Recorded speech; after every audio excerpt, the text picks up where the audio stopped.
Hello friends, money मंत्रा simplified इस channel में आपका स्वागत है। दोस्तों, इस चैनल के माध्यम से मैं सीए मनीष निखाड़े आपको business, finance, taxation law, government schemes इसके बारे में जानकारी देता हूँ। दोस्तों, आज का जो हमारा विषय है वो है why export business. Export business क्यों करना चाहिए। दोस्तों, आपने अगर हमारे चैनल को सब्सक्राइब नहीं किया तो प्लीज़ सब्सक्राइब कीजिए और बेल आइकॉन हिट कीजिए, तो आगे आने वाले सभी वीडियोस आपको मिलते रहेंगे। तो दोस्तों, एक्सपोर्ट बिजनेस के जो फ़ायदे हैं वो बहुत सारे हैं, लेकिन इस वीडियो में मैं आपको ऐसे 9 फ़ायदे बताऊंगा जो बहुत ही इम्पोर्टेंट है और एक्सपोर्ट बिजनेस में आगे बढ़ने के लिए वो आपको बहुत ही मोटिवेट करेंगे।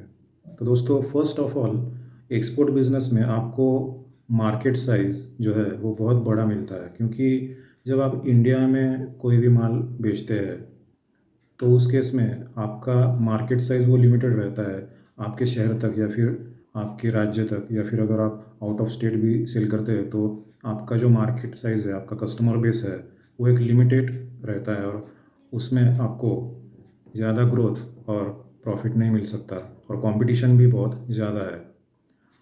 तो एक्सपोर्ट बिजनेस में आपको 5 to 6 times more customer base और मार्केट बेस मिलता है, क्योंकि अगर इंडिया का पॉपुलेशन 138 करोड़ है तो पूरे वर्ल्ड का पॉपुलेशन मोर देन 600 करोड़ है। तो आपको बहुत सारा कस्टमर बेस और अपॉर्चुनिटीज़ मिलती है। तो एक्सपोर्ट बिजनेस में मार्केट बहुत बड़ा है और आपका जो ग्रोथ पोटेंशियल है वो बहुत ही ज़्यादा है। सेकंड पॉइंट जो है वो है प्रॉफिट मार्जिन। लोकल अगर आप माल बेचते हैं तो उसमें कंपटीशन है, उसमें आपको बहुत सारे खर्चे हैं। तो एक्सपोर्ट बिजनेस में खर्चे नहीं है ऐसा तो नहीं है, लेकिन आपको प्राइस जो है वो अच्छी मिलती है और कॉम्पिटिटिव जो प्राइस है वो एक्सपोर्ट मार्केट में ज़्यादा है, जो कि लोकल मार्केट से अच्छा मुनाफा देती है। तो ये एक बहुत ही इम्पोर्टेंट पॉइंट है कि आपको प्राइस अच्छी मिलती है। तीसरा जो पॉइंट है वो है foreign exchange for Indian government. यानी आप जब एक्सपोर्ट करते हैं तो आपको फॉरेन एक्सचेंज में पेमेंट मिलता है, तो उस केस में इंडियन गवर्नमेंट के लिए फॉरेन एक्सचेंज रिजर्व्स बढ़ते हैं और आप कंट्री के इकोनॉमी में एक कंट्रीब्यूशन देते हैं। नेक्स्ट जो पॉइंट है वो है export incentive from government. Export के लिए गवर्नमेंट ने बहुत सारे इंसेंटिव्स डिक्लेयर किए हैं। उसके अलावा आप जब अपना एग्जीबिशन में पार्टिसिपेशन है या फिर मार्केटिंग का असिस्टेंस है, ट्रांसपोर्टेशन में कुछ कंट्रीब्यूशन है, तो ये सब जो है खर्चे उसके लिए गवर्नमेंट सपोर्ट करती है और कुछ इंसेंटिव्स आपको मिलते हैं। तो आपको उससे खर्चे में सहूलियत मिलती है और आपका प्रॉफिट भी बढ़ सकता है। उसके बाद है पेमेंट का जो गारंटी है वो एक्सपोर्ट बिजनेस में आपको मिल सकता है, क्योंकि गवर्नमेंट की एक अथॉरिटी है जो आपका पेमेंट सिक्योर करती है। उसके अलावा आप एलसी जैसे जो है पेमेंट टर्म्स वो भी इस्तेमाल कर सकते हैं। तो एक्सपोर्ट बिजनेस में पेमेंट एश्योरेंस आपको मिल सकता है, लेकिन लोकल बिजनेस में आपको वो नहीं मिल सकता। जब आप माल किसी को बेचते हैं तो वो बायर डिफ़ॉल्ट करेगा तो आपको उसके पीछे बहुत लगना पड़ता है पेमेंट रिकवरी के लिए, और लीगल सिस्टम भी इतना स्ट्रांग नहीं है इंडिया का कि वो इमीडिएट रिकवर हो।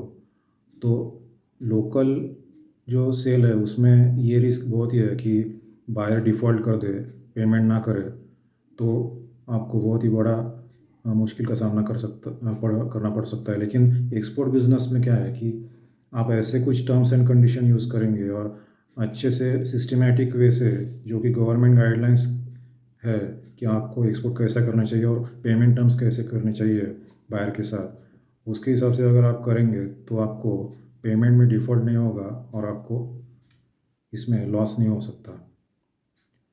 नेक्स्ट जो है पेमेंट का जो टाइम है वो एक्सपोर्ट बिजनेस में जब आप गुड्स सेंड करते हो उसके पहले ही कोटेशन के टाइम पे और जब आप डील फाइनल करते हो उस टाइम पे वो डिसाइड होता है बायर के साथ। तो जो पेमेंट टर्म्स है उसमें वो टाइम आपका मेंशन रहता है और बिल में भी वो मेंशन रहता है एक्सपोर्ट के बिल में। तो जो पेमेंट का टाइम है वो लोकल जब आप माल बेचते हैं उससे बहुत फास्ट होता है और वो गारंटी के साथ मिलता है।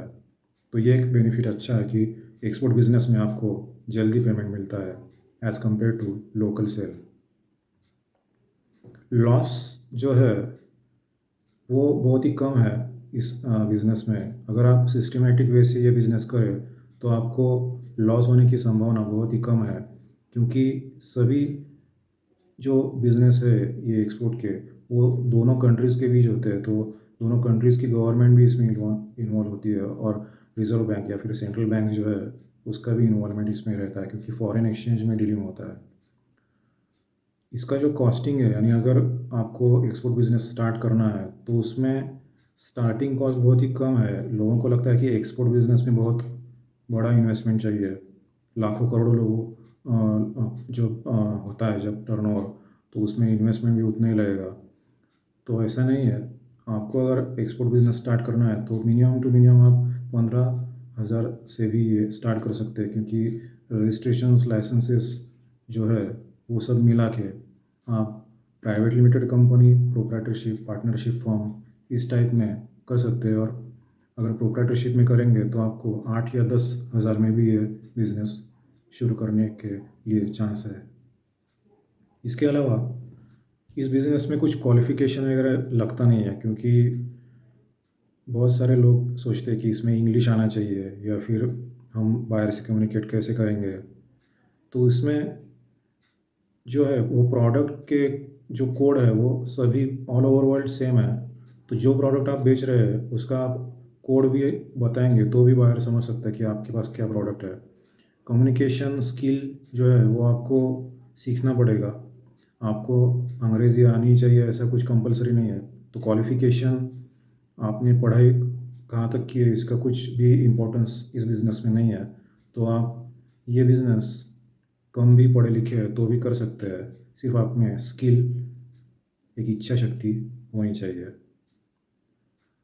वर्क फ्रॉम होम ये जो कंसेप्ट है, ये इसमें शुरुआत जब आप करते हैं तो आप ये कंसेप्ट अप्लाई कर सकते हैं, क्योंकि एक्सपोर्ट बिज़नेस में आपको जो है वो सिर्फ एक इंटरनेट कनेक्शन, कंप्यूटर, लैपटॉप ये चाहिए, और आप बाहर सर्च कर सकते हैं।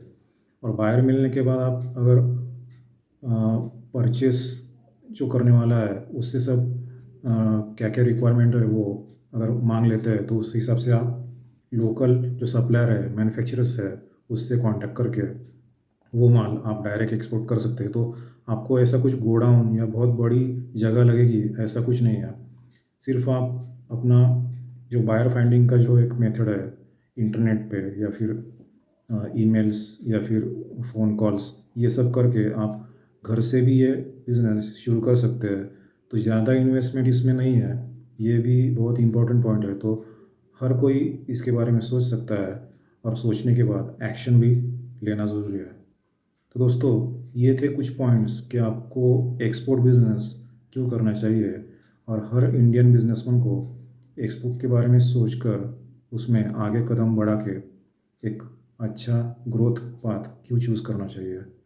सो thanks for watching and good bye.